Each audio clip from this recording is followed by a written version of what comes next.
como todos los jueves. Qué alegría recibirte por acá, mi queridísima Cristina Rivas, en la sección de agenda de riesgos de Humint. Pues el tema de salud pública, porque pues ya atravesamos una pandemia, pero lo que hizo la pandemia, eso sí, fue poner pues de manifiesto, ¿no?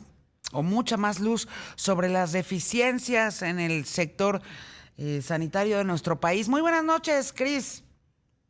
Hola Yuri, qué gusto verte también nuevamente. Esta agenda de riesgos luego se queda con muchas anécdotas personales, pero es que mucho de lo que pasa en la agenda pública se refleja en las familias y en las personas. Es por eso que nos debe de importar a todos, no Así solamente a es. quienes participan en el gobierno. Hace, durante las últimas 2 semanas, por una situación de salud familiar, tuve que acudir en repetidas ocasiones a uno de los mejores hospitales públicos del país. Y sin embargo, me tocó ver algunas cosas, que parecían absolutamente, ridículas, sobre todo después justamente de lo que estás diciendo. La pandemia nos vino a poner el dedo en la llaga sobre lo que estaba pasando en el sector salud, pero prácticamente a 2 años y medio de que esto ocurrió, siguen pasando muchísimas cosas, en este sector. Y una de esas es atravesar a pacientes, ya diagnosticados con COVID, a través de todo un hospital para acudir a la parte de los estudios de especialidad. Y mientras estás esperando tus estudios, de repente se acerca un señor a la ventanilla y pide su estudio, ¿no? Y le preguntan, ¿para cuándo necesita sus resultados? No, pues los necesito de inmediato. Para allá. Bueno, es que la cita es para diciembre. Y recuerdo mucho la respuesta de esta persona porque refleja lo que pasa en millones de familias en nuestro país, que contestó, bueno, a ver si estoy vivo para diciembre, ¿no? Es ¿Qué correcto. es lo que está? Y eso pasa, y a los días hay una declaración del subsecretario Hugo López-Gatell criticando fuertemente a los consultorios médicos que están anexos a muchas de las farmacias. En lo personal tengo muchos prejuicios en contra de estos consultorios porque todos conocemos la historia de cómo surgieron, ¿no? Una prohibición para vender libremente todos los antibióticos porque se estaba generando en la población una resistencia a los antibióticos y entonces las enfermedades se iban a volver cada vez más complejas y difíciles de atacar. Y esto provocó que obviamente las ventas que se daban en las farmacias se vinieran abajo. Entonces la respuesta del sector farmacéutico fue, pues pongo un consultorio médico en el que le extiendan una receta al paciente y entonces yo pueda seguir vendiendo mis antibióticos sin problemas, ¿no? Esto surge así, pero a lo largo del tiempo se han convertido en el primer escalón o el primer acceso de muchos mexicanos a la salud. Y estamos hablando por igual de personas que no tienen algún sistema de salud público al que se encuentran afiliados, al parejo que muchas personas de recursos económicos y que incluso tienen una afiliación al Seguro Social o al ISSSTE o a alguno de los múltiples integrantes del sistema de salud de nuestro país, porque simple y sencillamente no tienen la atención a sus enfermedades más inmediatas, tienen que esperar 6 o 7 meses para que los atiendan, y cuando ya la enfermedad probablemente ya no exista, ¿no? Y durante esta pandemia hay que reconocer que el trabajo de estos consultorios de farmacéuticas fue fundamental. De Una de entrada las tantas con el razones. diagnóstico, ¿no? Porque afortunadamente se tardó mucho el Estado para dar permiso para que eso ocurriera, porque por supuesto que lo que no quería es que se supieran y se conocieran las cifras reales de contagios.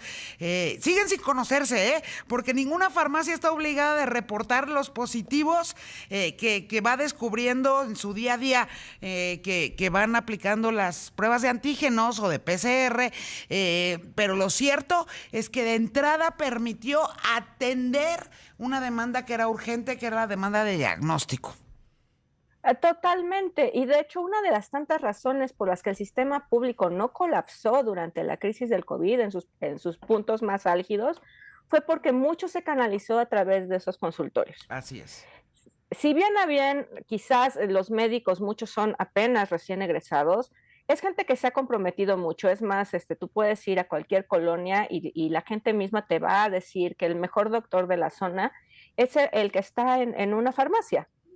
¿Por qué? Porque se han convertido en lo que era antes el dispensario o el médico familiar de muchas familias, ¿no? Entonces, uno de los grandes problemas de política pública en nuestro país y particularmente durante los últimos años es que queremos hacer cambios profundos a las estructuras e instituciones de nuestro país sin pensar en periodos de transición. Y esta declaración de Hugo López Gatell va en este sentido. ¿No? Ahorita llevamos ya 3 años queriendo transformar el sistema de salud para convertirlo en uno de carácter universal, que creo que es algo a lo que hemos aspirado durante muchísimos años, con un sistema altamente complejo en el que coexisten diferentes subsistemas, porque tenemos por un lado el IMSS, por el otro lado tenemos el ISSSTE, por el otro lado tenemos el ISFAMO, por el otro tenemos los hospitales de petróleos mexicanos, están los hospitales del sector salud, están los institutos nacionales y está toda la parte de los sistemas de salud estatales. Es una hecatombe porque son incapaces de comunicarse entre ellos. Estamos en una época en la que la tecnología debería de ser mucho más amigable y facilitarle la vida a todos. Y en un tema de salud podría llevarnos a que tu historial clínico no tuvieras dificultad de cambiar de médico y que pudieran consultarlo sin que tú tengas que estarte acordando cuándo fue la última vez que te limpiaron las muelas, ¿no? Porque Correcto. debería de estar todo registrado. En estos días que estuve en este hospital, una de las cosas que más me moría de la risa es que estaban capturando los datos en el sistema y al mismo tiempo en una libreta A de mano. visitas. Al mismo tiempo a mano. Ajá. Y no te puedo mentir, Yuri, por lo menos 6 veces me pidieron el mismo número de teléfono e incluso estando ya frente al médico, lo anotó a mano porque en ningún lugar aparecía las 5 veces que El yo ya había registro. dado el registro. Y te estoy hablando de uno de los mejores hospitales públicos de nuestro país. Imagínate lo que ocurre en todos los demás. Y estamos hablando de la atención primaria, que es la base, ¿no? Desde el dolorcito de estómago hasta el pequeño resfriado, pasando por el COVID. De las críticas del doctor Hugo López Gatell, uno es, no puedes atender enfermedades especializadas en los consultorios de farmacia. Por supuesto que no, nunca Pues fueron claro que planeados no, para una eso, persona que ¿no? tiene o padece cáncer, pues no va a ir al médico de la farmacia.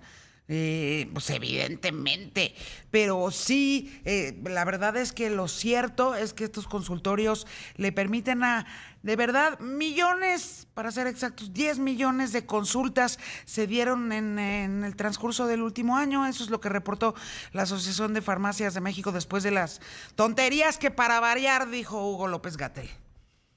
Y además hay muchas comunidades en nuestro país en donde ni siquiera existe ni la infraestructura hospitalaria necesaria para atender a la población, no hay médicos ahí, porque son comunidades relativamente pequeñas. ¿Y qué hemos dado como respuesta a nivel de gobierno? Nos hemos inventado pequeños programas que a lo mejor pueden ser muy útiles, pero que no están atendiendo el verdadero problema de salud pública de nuestro país. Y esto es un programa muy bonito, que son las unidades médicas móviles que están dirigidas a poblaciones menores a 2.500 habitantes. Estas son pequeñas camionetas que se van trasladando de comunidad en comunidad y ahí les dan una atención. Sin embargo, esto no es una atención que tenga continuidad, no están recabando historiales, no están revisando si el tratamiento que diste la semana o el mes anterior se está siguiendo a cabalidad. Entonces, ahí pierdes muchísimo de lo que podría ser la atención primaria. Por supuesto que no podemos construir clínicas a todo lo largo y ancho del país, que sería lo ideal, porque no hay suficientes recursos económicos, pero podríamos mejorar estos pequeños programas para que fueran mucho más eficientes. Hay estados en los que incluso estamos hablando del último trimestre de 2021 y no contaban con ninguna de estas unidades médicas móviles. Estamos hablando de federalizar el sistema de salud. Todo lo que son las clínicas y hospitales que están a cargo de los estados, poco a poco se están firmando convenios, Estado-Federación, para que esto pase al sistema que va a ser el IMSS Bienestar, que venía siendo el INSABI y que antes era el Seguro Popular. ¿Por qué? Porque no hemos logrado garantizar bajo ninguna circunstancia esta universalidad de la atención médica de las personas. Ciertamente el hacerlo de carácter gratuito es un gran reto, pero es algo que como gobierno hay una obligación de dotar a la población, pero no hemos hecho esa transformación que se requiere para que esto exista. Lo que estamos haciendo es estar pegando pequeñas curitas y lo que queremos es reorganizar cómo damos la atención. Pero no estamos garantizando con eso ni que tú, si por alguna circunstancia estás fuera de plaza y tú estás siendo atendida por IMSS Bienestar, por alguna circunstancia que ocurrió mucho durante la pandemia, durante todo el tema de COVID, yo me enfermo y tu centro de urgencia es un ISSSTE, ¿no? Y entonces, en vez de transferir y decir, no pasa nada, la persona está cubierta, no, entonces tenía que pagar la consulta y además la atención, que sabemos que la atención de COVID fue altamente onerosa, era incosteable y que llevó a muchas familias incluso a la quiebra. No podemos hacer eso. Simple y sencillamente en la actualidad no hemos logrado hacer esas transferencias entre un subsistema y otro. Es terriblemente complejo el sistema de salud y ahora queremos amasarlo todo para que entonces logremos atender a aquellas personas que no se encuentran afiliadas a ninguno de estos subsistemas. Pero no estamos garantizando lo más básico, que es la atención primaria. Muchas de estas enfermedades crónicas y de estas enfermedades de alta especialidad surgen como enfermedades que se pudieron haber atendido con un consultorio de base, con un consultorio de atención primaria, con esa labor que están haciendo los consultorios de las farmacéuticas. Entonces, si queremos ir hacia eso, hacia ese modelo está muy bien, pero tenemos que pensar en la transición. Y esa transición significa trabajar mano a mano con esos consultorios que nos están haciendo la tarea. Claro. ¿No? E incorporarlos y hacerlos que empiecen a tener protocolos de atención, que entonces, digamos, cuando tengas una enfermedad de especialidad, pues no te lo quedes, mejor mándalo hacia el sistema de salud pública, ¿no? Te estás encontrando con un caso de cáncer que no tiene dinero para una atención, porque ese es el otro gran drama. Todo lo que es la salud privada cada vez se está encareciendo más, los seguros de gastos médicos mayores, cada vez, simplemente en el último año crecieron en su precio de primas casi 6%, estamos hablando de algo que es carísimo en un solo año. Si la gente no se puede atender ahí y no puede esperar un año a que les den una consulta en el sector público, ¿qué hace esa gente? ¿No? No estamos resolviendo todo lo que es simplemente el sistema de vacunación, que era tan eficiente. Estábamos en 70 y tantos %, ¿no? De vacunación entre la niñez mexicana, y creo que hoy no estamos ni al 23%. Es no nada más una tragedia en el inmediato plazo, sino que lo va a ser en el mediano y largo plazo, ¿eh?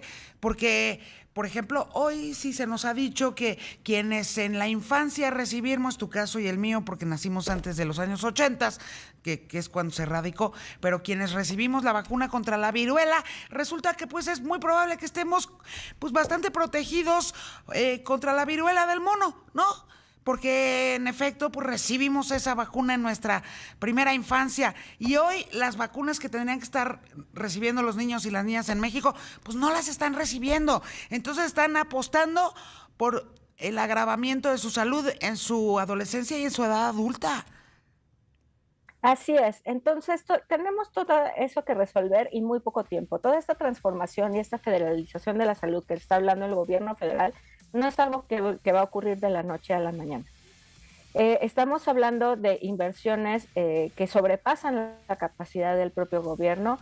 Si bien es cierto que en el último año hubo un crecimiento importante, casi 16% del presupuesto al sector salud, precisamente presionado por lo que había sucedido con la pandemia, estamos hablando de que todo el sector salud recibe mucho menos que otras dependencias mucho más grandes.